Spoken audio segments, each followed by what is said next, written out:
ನಾವು ನಮ್ಮ ಸೋಲನ್ನು ಒಪ್ಕೊಳ್ದೆ ಗಿವ್ ಅಪ್ ಮಾಡೋದನ್ನು ರೆಫ್ಯೂಸ್ ಮಾಡಿದಾಗ ಜನ ನಮ್ಮನ್ನು ನೋಡಿ ನಗ್ತಿರ್ತಾರೆ, ರೈಟ್?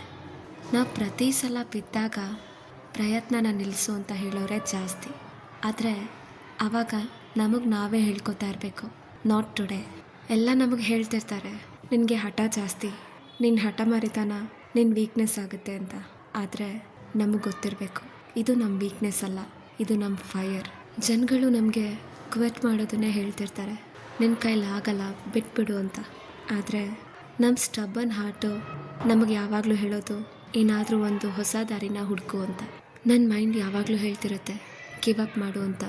ಆದರೆ ನನ್ನ ಹಾರ್ಟ್ ಯಾವಾಗಲೂ ಹೇಳ್ತಿರುತ್ತೆ, ಕೀಪ್ ಫೈಟಿಂಗ್ ಅಂತ. ಇದು ಲಕ್ಕಲ್ಲ, ಇದು ನಮ್ಮ ಟ್ಯಾಲೆಂಟ್. ಇದು ನಮ್ಮಲ್ಲಿರೋ ಸ್ಟಬ್ಬನ್ ಕ್ಯಾರೆಕ್ಟರ್ ಅಂತ ಹೇಳ್ಬೋದು. ನಮ್ಮಲ್ಲಿರೋ ಹಠಮಾರಿತನ ನಮ್ಮ ಹಾರ್ಟನ್ನು ಯಾವುದನ್ನು ಈಸಿಯಾಗಿ ಬಿಟ್ಕೊಡೋದಕ್ಕೆ ಇಷ್ಟಪಡಲ್ಲ, ಯಾವುದನ್ನು ರೆಫ್ಯೂಸ್ ಮಾಡೋಕ್ಕೂ ಇಷ್ಟಪಡಲ್ಲ. ಇದನ್ನು ಜನಗಳು ಹೇಳೋದು ಹಠಮಾರಿತನ, ಹೌದು. ಆದರೆ ನಾನು ಹೇಳ್ತೀನಿ, ಇದು ನಮ್ಮ ಧೈರ್ಯ. ನಮ್ಮ ಲೈಫ್ಗೋಸ್ಕರ ಹೋರಾಟ ಮಾಡಬೇಕು ಅಂದರೆ ಧೈರ್ಯ ಇರಲೇಬೇಕಲ್ವ?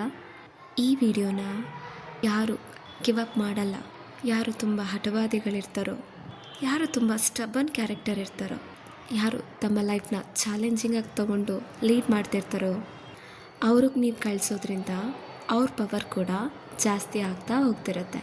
ಕೊನೆಯದಾಗಿ ಒಂದು ಮಾತು, ನೀವು ನಿಮ್ಮ ಲೈಫ್ನಲ್ಲಿ ಯಾವಾಗಲೂ ಸ್ಟಬ್ಬನ್ ಆಗಿರಿ, ಆದರೆ ವ್ಯಾಲಿಡ್ ರೀಸನ್ಸಿಗೆ ಮಾತ್ರ ಅಂತ ಹೇಳ್ತಾ ನನ್ನ ಈ ಒಂದು ಮಾತನ್ನು ಮುಗಿಸ್ತಾ ಇದ್ದೀನಿ.